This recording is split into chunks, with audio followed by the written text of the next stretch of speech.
मी अजिबात यापुढे काही बोलणार नाही। हाच मंगल कलश मुंबईसह अनेक महानगरपालिकांमध्ये विजयी भगवा ध्वज फडकवल्याशिवाय राहणार नाही आणि या महाराष्ट्राला फक्त ठाकरेच नेतृत्व देऊ शकतात आणि महाराष्ट्र ठाकरेंच्याच मागे जाईल हे सांगणारी आजची पत्रकार परिषद आणि आजचा दिवस आहे। मी यापुढला सूत्र ही माननीय उद्धव ठाकरे व माननीय राज ठाकरे यांच्याकडे देतो।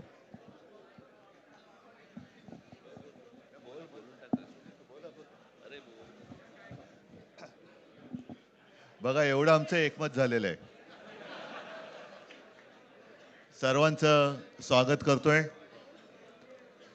आणि आता संजय राऊत यांनी संयुक्त महाराष्ट्राच्या लढ्याची आठवण करून दिली। तो जो मंगल कलश आणला गेला तो काही सत्यनारायणाच्या पूजेसारखा आणला गेला नाही, त्याच्या मागे खूप मोठा संघर्ष झालेला आहे।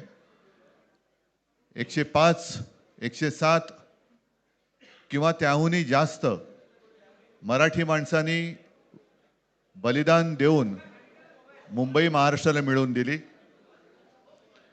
आणि त्याची आठवण आज होणं स्वाभाविक आहे, कारण आम्ही आज दोघेही इथे बसलेलो आहोत ठाकरे बंधू।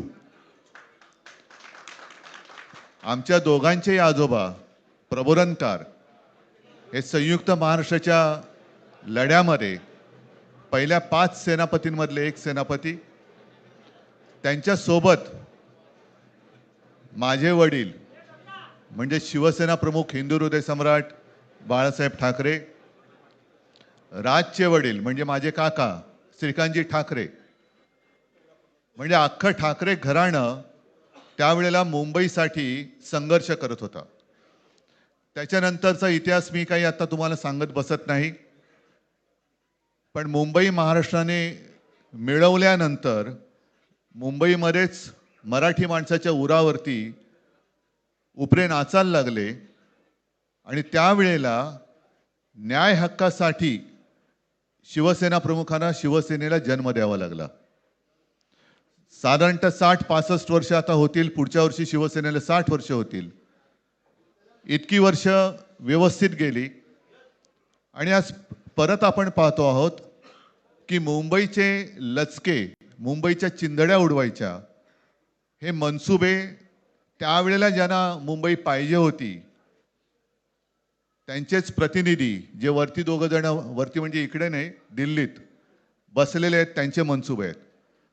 आणि आत्ता जर का आपण भांडत राहिलो तर मग तो जो काय संघर्ष, ते जे काय हुतात्मा स्मारक आहे त्याचा मोठा अपमान होईल।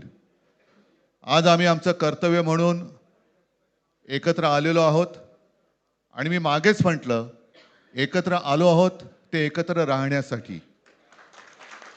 यापुढे मुंबईवरती आणि महाराष्ट्रावरती कोणी वाकड्या नजरेने किंवा त्यांच्या कपटी कारस्थानाने महाराष्ट्राला मुंबईपासून किंवा मुंबईला महाराष्ट्रापासून, मराठी माणसापासून तोडण्याचा प्रयत्न करेल, त्याचा राजकारणात खात्मा केल्याशिवाय राहणार नाही, शपथ घेऊन आम्ही मैदानात उतरलेलो आहोत। उत्साह अमाप आहे। मी तुमच्या सर्वांच्या माध्यमातून, मला कल्पना आहे की आज केवळ महाराष्ट्रच नाही तर अख्खा देश बघतोय। मी सर्वांना विनंती करतोय, आवाहन करतोय आणि एक सूचना सुद्धा करतोय, कारण मागे विधानसभेच्या वेळेला भारतीय जनता पक्षाने जो एक अपप्रचार केला होता, बटेंगे तो कटेंगे, तसंच मी मराठी माणसाला सांगतोय की आता जर का चुकाल तर संपाल, आता जर का फुटाल तर पूर्णपणे संपून जाल।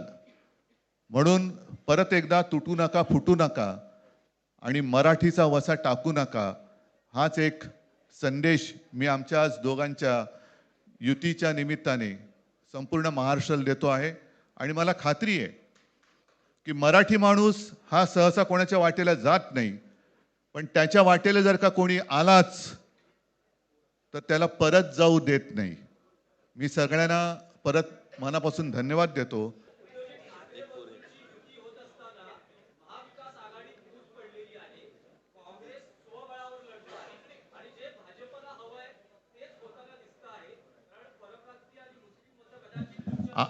भाजपला काय हवं आहे ते भाजपने पाहावं, मराठी माणसाला काय पाहिजे ते आम्ही पाहतो.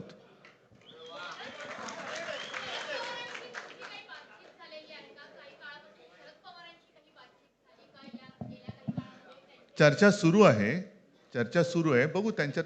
आम्ही आज आमची युती जाहीर केलेली आहे, शिवसेना आणि महाराष्ट्र नवनिर्माण सेना. जे महाराष्ट्र प्रेमी आहेत त्याच्यात काही भाजपातले सुद्धा अस्सल मराठी आहेत, ते सुद्धा येऊ शकतात. ही महाराष्ट्र रक्षणासाठी महाराष्ट्र प्रेमींची युती आहे. त्याच्यात काही जण भाजपमध्ये सुद्धा आहेत, त्यांना हे जे काही चालले ते पाहवत नाहीये किंवा सहन होत नाहीये, ते सुद्धा येऊ शकतात.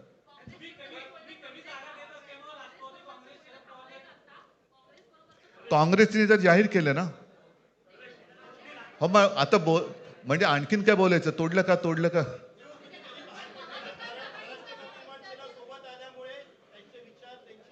बघा, मला बाकी कोण काय म्हणते त्याच्याशी काही कर्तव्य नाही. मी परत एकदा सांगितलं, महाराष्ट्राला आणि मराठी माणसाला काय पाहिजे ते आम्ही दोघं बघतो.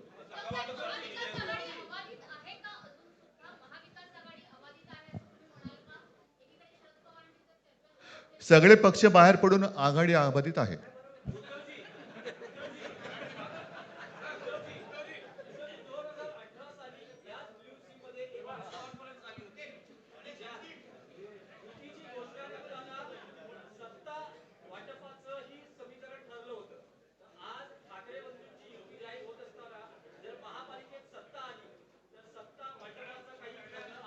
त्यावेळेला आम्ही हा निर्णय जाहीर केला होता आणि नंतर काय झालं तुम्हाला माहिती आहे. म्हणून आज आम्ही तो निर्णय जाहीर करत नाही आहोत.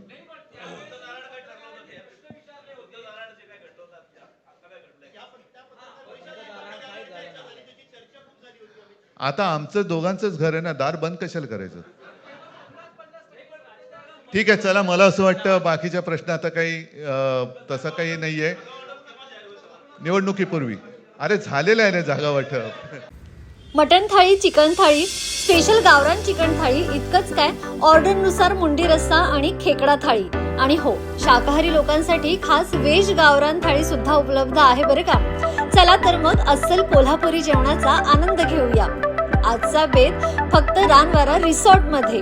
संपर्क 9209761353. पत्ता कोल्हापूर पन्हाळा रोड, केरले, मानेवाडी.